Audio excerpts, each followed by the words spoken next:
exactement. D'accord. On est déjà en direct. Dominique Alizio, vous l'avez compris, il nous a déjà rejoint, directeur de publication de Chronique de la semaine. Bonsoir Dominique. On n'a rien compris. Bonsoir Samuel, bonsoir mon frère Edo et mon ami Rodrigue. Maintenant, avec l'arrivée de Dominique, on va établir la règle, le respect du temps de parole de chacun. Oui.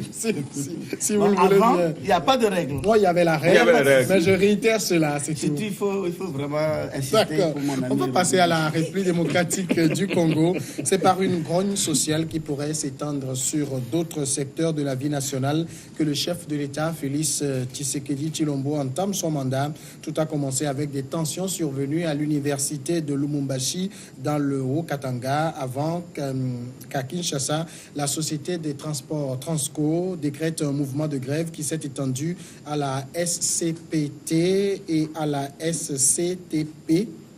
Ex-ONATRA. Ces dossiers sont un baptême de feu qui servira de baromètre pour juger de la capacité de Félix Tshisekedi à gérer la RDC. Donc, à peine investi, il doit faire face à Rodrigue Aego. Peut-être on l'évoquait tout à l'heure, comme si dans la passation des charges, il y avait aussi la passation des problèmes. Non, c'est toujours ça. Qu'est-ce qu'on met dans charge, au fait? Ce sont c'est un peu l'état des lieux de tout ce qu'il y avait. Lorsque le prédécesseur partait, et donc c'est tout ce qu'il vous donne. C'est pour ça qu'on dit que quand on devient par exemple responsable à un niveau donné, on hérite soit des passifs assez lourds généralement, ou des actifs. Et puis pour ce qui concerne les actifs, c'est un peu rare, parce que nous savons qu'en Afrique, lorsqu'on fait bien, mais la chance aussi c'est que quelques légendes que nous avons eues en Afrique ont fait bien, mais n'ont pas duré, ils sont partis. Et les dinosaures sont des fabricants de problèmes. Et quand ils partent, le venant hérite d'un passif assez lourd. Et voilà. Et donc, j'avais fait la différence par rapport aux États dans lesquels il y a des problèmes, surtout le côté social qui grogne. Ces pays sont des pays où le prédécesseur a tellement duré au pouvoir. Et la particularité aujourd'hui avec la RD Congo, c'est que c'est dans l'administration publique où les gens ont des années d'arriérés. On parle de la télévision, du secteur cotonnier, on parle d'autres secteurs de l'administration, l'éducation, c'est-à-dire lorsqu'il y avait l'autre, vu que c'était une sorte de parti unique, parce qu'il faut avoir le courage d'être opposant. C'est un peu comme dans nos États sous les tropiques, où généralement, quand on a la grande gueule au sein de l'opposition, on n'a pas de place au sein de l'administration. C'est où, si vous avez une place, mais il faut voir le niveau qu'on vous donne. Et donc, les gens n'osent pas vraiment hausser le ton.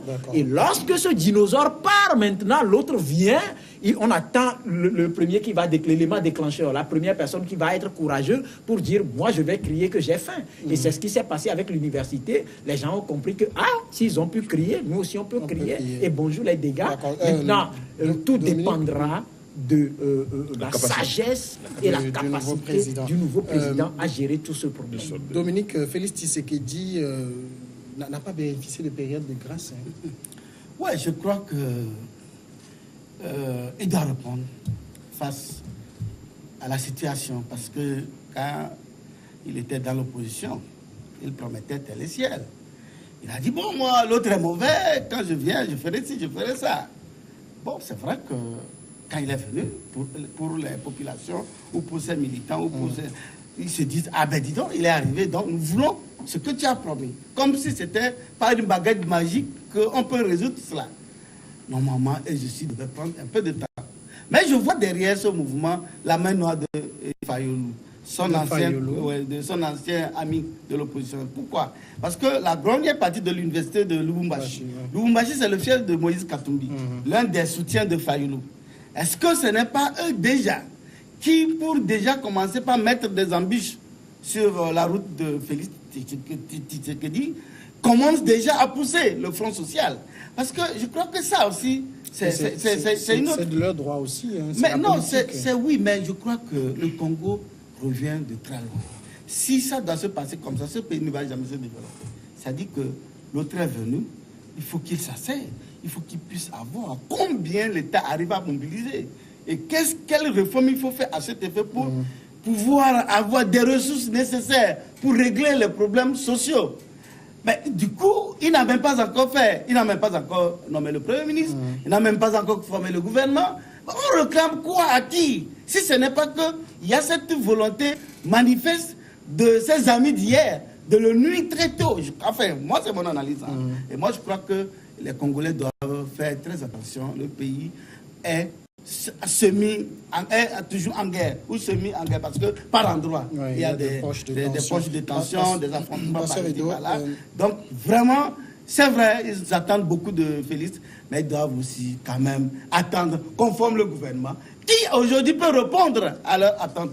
Mais le chef de l'État. Ben non, c'est le gouvernement, le ministre. Non, mais c'est lui qui doit s'occuper de son département et des problèmes liés à son département. Vous êtes d'accord avec Dominique sur la thèse peut-être d'un complot des anciens amis de Félix Tshisekedi pour le mettre en difficulté? Alors, il est évident quand même que les Congolais soient impatients de voir la nouvelle administration répondre à leurs besoins. Parce qu'on ne peut pas imaginer que Kabila ait laissé un cumul d'arriérés de salaire. Donc, ce qui fait que c'est comme si l'administration, au temps de Kabila, l'administration n'était pas là. On ne va pas dire seulement c'est parce qu'il y a des poches des zones de guerre, il y en a. Mais quand même par endroit, comme on vient de dire. Donc, Kabila s'est amusé avec le pouvoir. S'est amusé avec l'administration. C'était de l'amusement. Mais c'était de l'amusement. Parce qu'on ne peut pas admettre qu'un pays aussi riche, c'est vrai quand même que par endroit, il y a des guerres, mais qu'on laisse ce pays-là avec des citoyens qui ont travaillé pendant des mois, pendant des années, et qui n'ont pas de salaire. Et là, quand vous prenez les proches, ceux qui sont proches de lui, mais on nous dit que j'ai lu magazine la dernière fois où on parle de même avec le gouvernement, il y a des décrets qui rendent encore les ex-ministres assurés des avantages à vie. Assurés des avantages à vie. Alors que les pauvres citoyens sont là, ils ne trouvent pas de pain à manger. Ils ont déjà mangé. Ils veulent encore manger à l'avenir. Ils disent que c'est pour que ces ministres, ces premiers ministres et tout ne se retrouvent pas dans une précarité. Précarité. Ah, donc eux, ils craignent la précarité. Cette minorité-là, cette minorité craint la précarité. Par contre, la majorité est là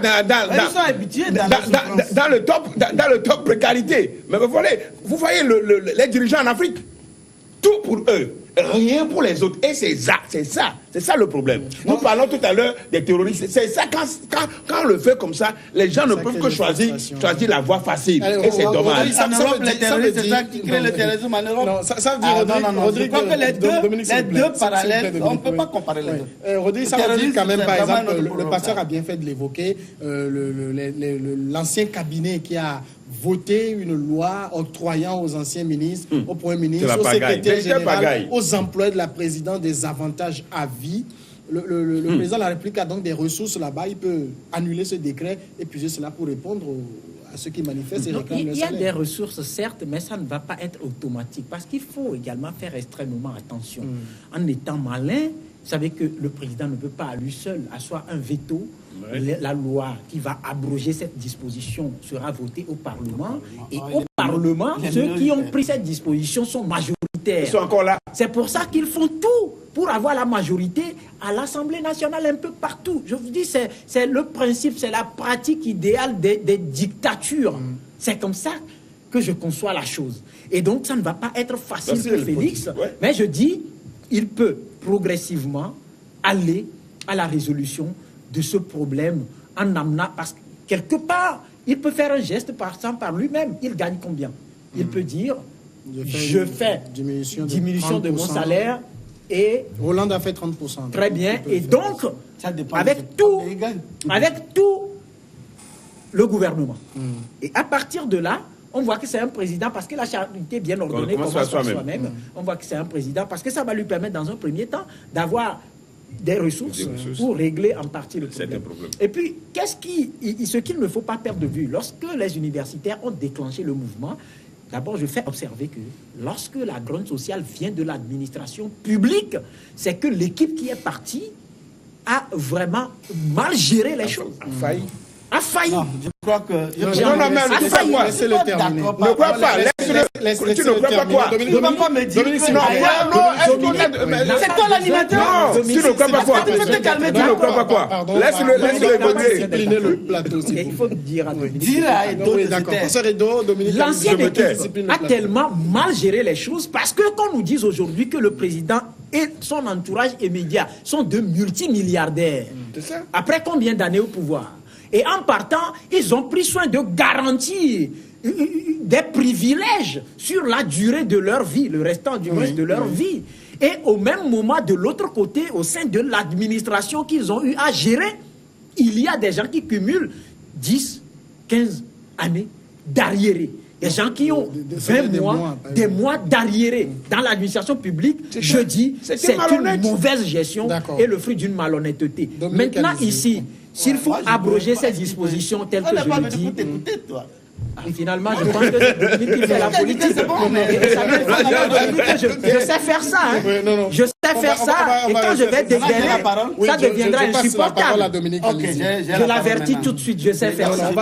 C'est un jeu dans lequel j'excelle. Il faut éviter de penser que parce que l'autre a mal géré, c'est pourquoi quand l'autre vient, ou bien son successeur vient, il doit avoir... Même l'autre peut avoir bien géré, mais quand le successeur vient, mais...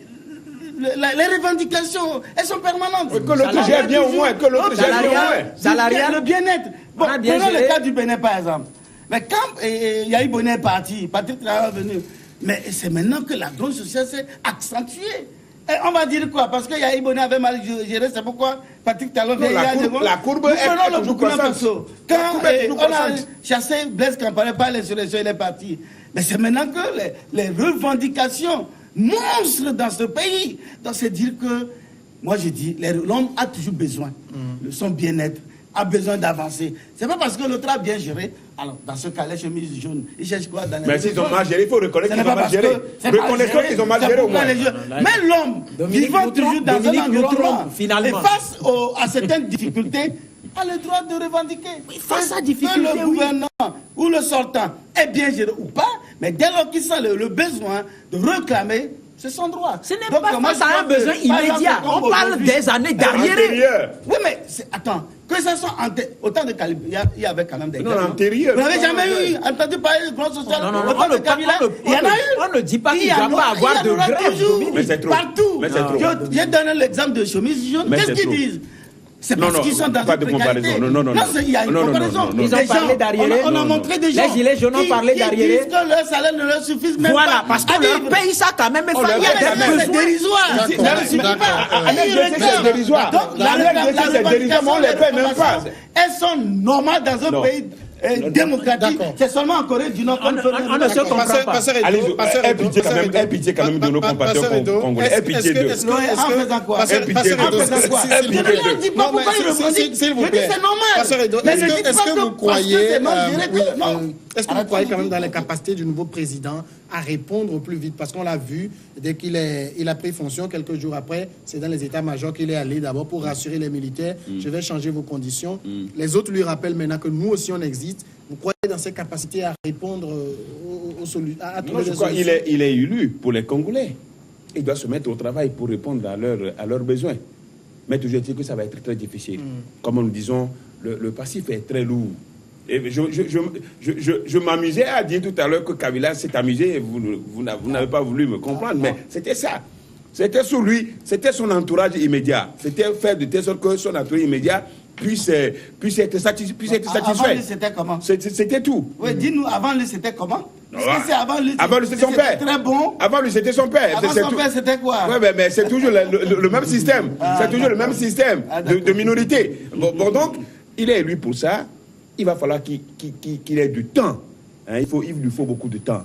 Parce que le Congo vient de très... La République démocratique du Congo vient de très loin et les problèmes sont nombreux. Et tous les secteurs sont affectés. C'est-à-dire ce que vous demandez, c'est que le peuple prenne son mal en patience. Bon, le peuple... Mais le peuple a fait. Le peuple a fait.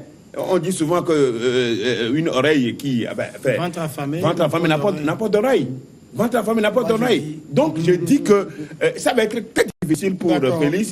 Mais l'autre difficulté qu'il a, c'est que avec son ami son ami qui est devenu aujourd'hui son ennemi, Fayoulou, qui est de l'autre côté, qui aussi va continuer par tirer, les ficelles. D'accord, on va marquer la pause, on revient tout de suite après.